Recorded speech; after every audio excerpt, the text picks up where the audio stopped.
Eu quero começar falando sobre capítulo 1 de João. Projeta para mim 1 de João 29. O evangelista João 1:29. Livro de João, evangelho, não as cartas, evangelho. Quando João Batista viu Jesus, ele fez uma declaração bombástica, profética, maravilhosa, sobre quem era Jesus. Ele diz: eis o Cordeiro de Deus que tira o pecado do mundo. Fala comigo: eis o Cordeiro de Deus que tira o pecado do mundo. Tá aí, no dia seguinte viu João a Jesus que vinha para ele e diz: eis o Cordeiro de Deus que tira. Fala comigo: tirar é mais do que perdoar. Diga: tirar é arrancar. Quantos creem que Jesus possa tirar a iniquidade desse mundo? Maldade, malícia, mentira, violência, guerra, morte. Esse mundo está cheio de pecados, cheio de iniquidade, mas Deus vai tirar esses pecados. Quero ouvir um amém. Sua vida vai ser liberta, não vai ter pecado operando na sua mente, no seu coração, na sua vida, em nenhuma área. Por quê? Porque o sangue de Jesus te liberta.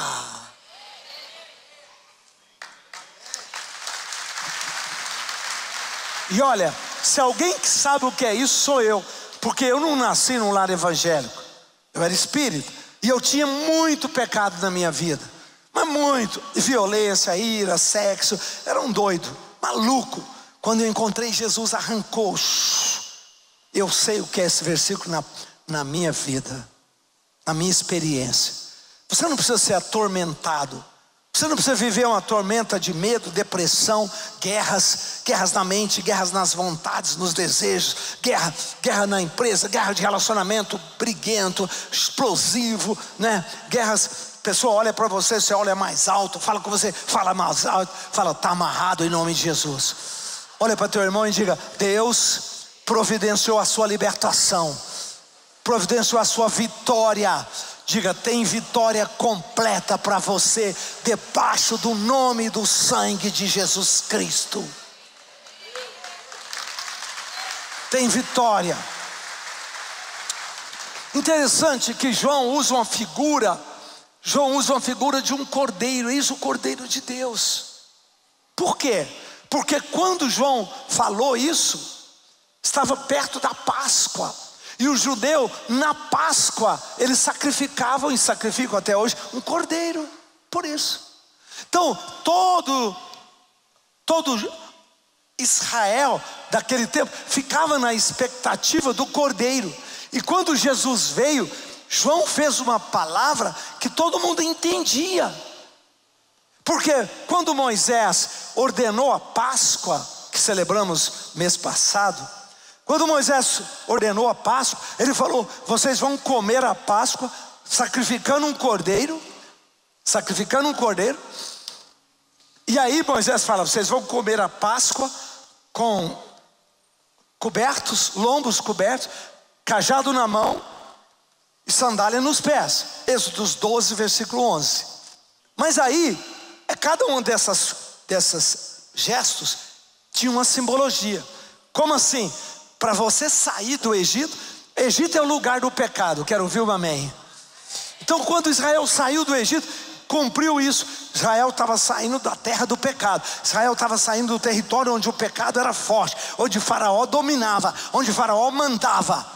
Como eu e você saímos do Egito. O Egito não manda em você boates, bebidas, drogas, remédios, sexo ilícito. Nada disso manda em você. Eu e você saímos do Egito.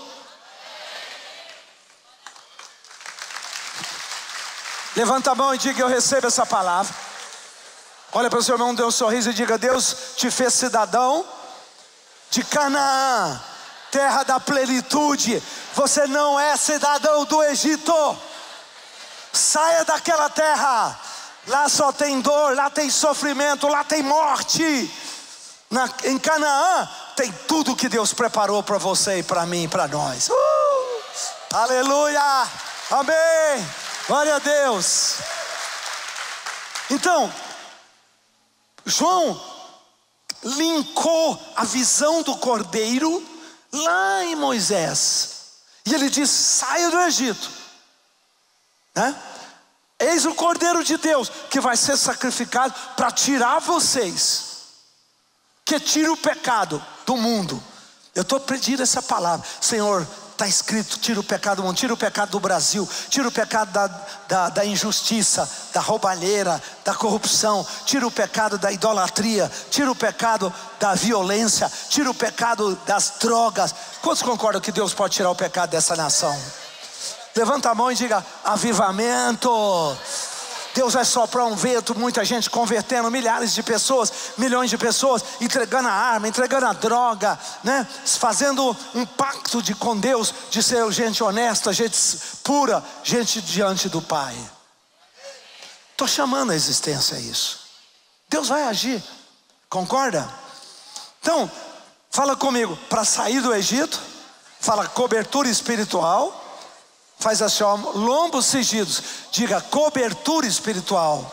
Diga sandálias, proteção do mundo. E cajado, que é autoridade. Quantos querem sair com o cajado de Deus na mão, para você botar maldições para correr, demônios, enfermidades? Nenhum poder do inferno vai perturbar você, porque Deus te coloca o cajado na sua mão. Chora la maharabasaias, ora la marasaia. Diga: eu recebo esse cajado. Olha para seu irmãozinho ao seu lado, dê um sorriso e diga: você precisa de cobertura. Diga: pastores que oram por você, líderes que te ajudam.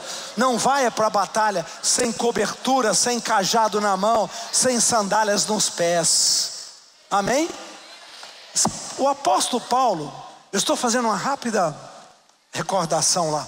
O apóstolo Paulo fala, 1 Coríntios capítulo 5, sobre a Páscoa. E ele diz assim: celebremos a Páscoa, não com fermento, fermento incha o pão, não com fermento da maldade e da malícia, mas com os pães sem fermento, chamados pães asmos, da sinceridade e da verdade. Fala amém. Quando nós estávamos lá fora, nós tínhamos uma vida com fermento. O que é o fermento? Jesus falou: um pouquinho de fermento leveda toda a massa. É o símbolo do pecado. Os fermentos sempre na Bíblia incha, orgulho, jactância. É um crescimento, uma ostentação maior do que o razoável. É uma autoimagem demais. É orgulho, que é o oposto de humildade, de simplicidade. E aí, a partir daí, Paulo fala: celebremos a Páscoa sem fermento. Vou dar uma palavra para você profética. Deus vai te encontrar. Qualquer área que tiver fermento na sua vida vai ser limpada, lavada, purificada. Você vai ser um homem de Deus, uma mulher de Deus, completamente limpos pela graça do Pai. Oh, amém, amém, amém. Paulo dá essa direção. E aí, vamos nós para o Evangelho de João de novo. Eu li o 29, agora eu quero te dar o versículo 1:14. Vamos para o 1:16, depois para o 1:14. Porque quando Jesus aparece, é o cordeiro que está ali. Você já pensou que a Páscoa judaica se cumpriu na primeira vinda de Cristo, porque ele era o cordeiro? Toda Páscoa tinha o sacrifício do cordeiro. Então quando Jesus veio, ele cumpriu. E o judeu não viu isso. Que lástima. Imagina, que perda. Que perda. O judeu perder. Eles celebraram uma Páscoa por milhares de anos, né? E quando Jesus aparece, eles não reconhecem que ele era o cordeiro, que estava se cumprindo a Páscoa do Senhor. Olha isso. Quando Jesus aparece, olha o relato. Olha o relato.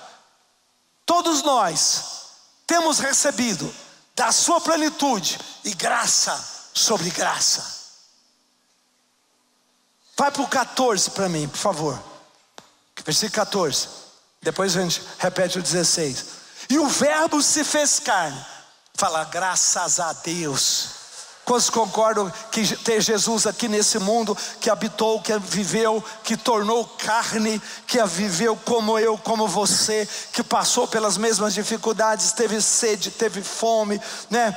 Jesus algumas vezes quase perdeu a paciência, porque ele era humano. Hebreus diz que ele foi tentado em todas as coisas, vírgula, sem pecado. Ele foi tentado. Tudo que você passa, tudo que qualquer um de nós possamos passar, Jesus passou. E o verbo se fez carne e habitou entre nós. Como? Cheio de, mais forte, fala, graça, verdade. Cheio de graça e de, só um minutinho, por que graça e verdade? Por que não graça e justiça? A palavra mais usada no Velho Testamento, na lei de Moisés, é justiça. O judeu era orgulhoso da sua justiça. Lembra que Jesus contou uma parábola? Jesus contou uma parábola do publicano e do fariseu. O fariseu batia no peito e diz, eu venho ao templo, eu dou as minhas ofertas, eu faço a minha purificação. Ele estava... E o publicano lá no cantinho, baixinho, cabeça, batia no peito e dizia, perdoa que eu sou pecador. Perdoa que eu sou pecador. E Jesus pergunta, quem vocês acham que saiu justificado? Interessante que Jesus fala isso. Fala comigo, saiu, mais forte, justificado. Olha para seu irmão e diga, um culto justifica você.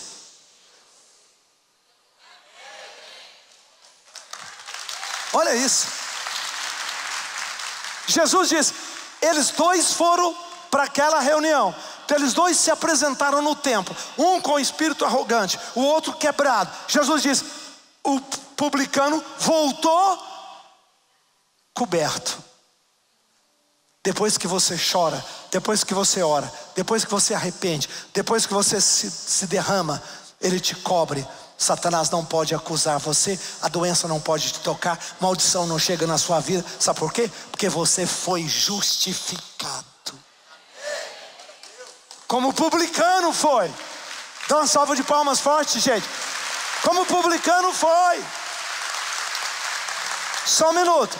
O publicano não teve espaço, não teve oportunidade de viver. Ele não viveu uma semana, mudou as atitudes. Não, ele estava, do jeito que ele estava ali chorando, ele saiu. Jesus diz, ele foi justificado.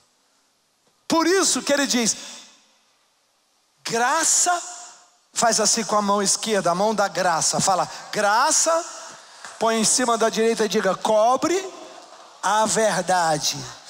Fala comigo, a verdade dói, a verdade é dura, a verdade é um espelho que mostra nossos defeitos, sim ou não? Mais forte, sim ou não? Diga, mas Deus não cobra nossos defeitos, Ele cobre nossos defeitos.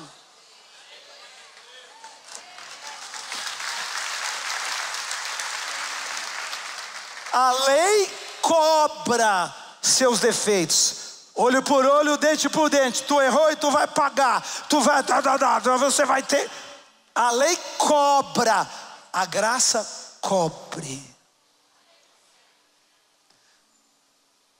Satanás não pode acusar você, Satanás não pode machucar você, maldições não podem destruir você. Sabe por quê? Você está coberto pela graça de Deus. Agora diga comigo, a graça, com a mão esquerda, a graça só cobre verdade. Se nós não vivermos na verdade, se a gente começar a viver na fake news, na mentira, a graça não alcança a mentira, a graça alcança a verdade. É verdade. E ele veio e habitou entre nós, cheio de graça e de verdade, e vimos a sua glória. Ah, que bênção! As pessoas que vivem na verdade. Eu sou fraco, às vezes eu tropeço, eu perco a paciência, às vezes eu grito, eu erro, mas eu estou ali para confessar, para pedir perdão, para abrir, para falar com meu amigo, meu pastor, meu líder que eu conheço, às vezes a minha esposa. Se você fizer isso, a graça te cobre e você vai brilhar. Vimos a sua glória. Fala comigo, quem vive na verdade, coberto pela graça de Deus, brilha, vai subir. Quantos querem brilhar no seu trabalho, brilhar nas finanças? O que quer dizer brilhar? Brilhar quer dizer que você vai cada dia ter mais luz. E aí ele diz: vimos a sua glória. Glória como eu dou no unigênito do Pai. Agora vai para o 16. Agora vai para o capítulo 1, versículo 16. Porque todos nós temos recebido de que, gente? Mais forte? Deus não te chamou para viver na escassez. Deus não te chamou para viver nas suas necessidades. Seu copo não é um copo vazio. Seu copo é um copo cheio. E olha, não estou falando isso só sobre finanças, só sobre recursos. Eu quero prosperidade financeira, meu salário não é suficiente, minha empresa não está tão... Não é só sobre finanças. Você pode ter muitas finanças, mas está infeliz, mas está em depressão, mas está em conflito, mas está vivendo cheio de medo, mas está vivendo cheio de briga, de conflito. Isso não é plenitude. Deus quer te dar plenitude completa. Faz assim comigo, fala cálice. Faz assim, ó, diga cálice. Olha para o seu irmão e diga: cálice no meio, vazio, ou falta 2 dedos. O que tiver faltando no seu cálice, Deus vai derramar e vai transbordar na sua vida. Recebemos da sua plenitude. Fala comigo, a graça de Deus cobre a verdade. A graça de Deus completa o que falta para a plenitude.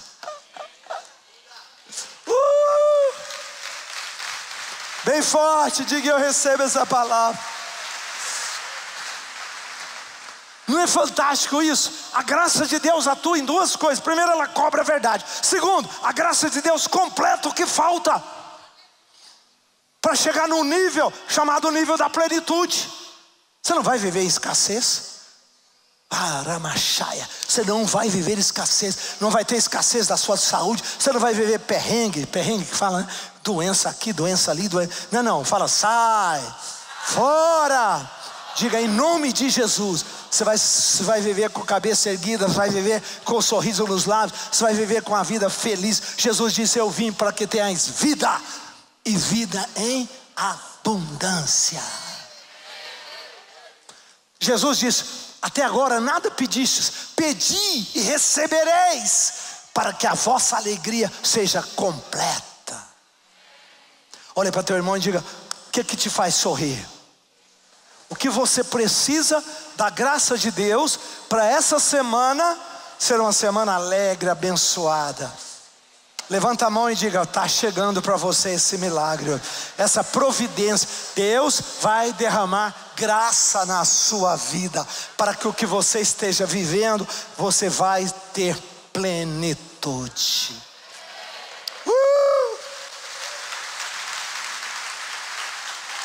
Crê nisso, diga: eu recebo. Faz assim, diga: eu pego essa palavra. Olha para teu irmão e diga: graça para você e graça para mim. Não é graça para você e lei para mim. Será que vocês entenderam? Tem muita gente que quer graça para mim, mas na hora que o outro você fez isso, não é? Você quer graça para você e quer lei para o outro, é? Fala: não. Diga: graça que eu recebo. Faz assim, ó, eu também libero, eu também abençoo. Você pode receber? Você pode liberar essa graça hoje? em o nome de Jesus. Amém.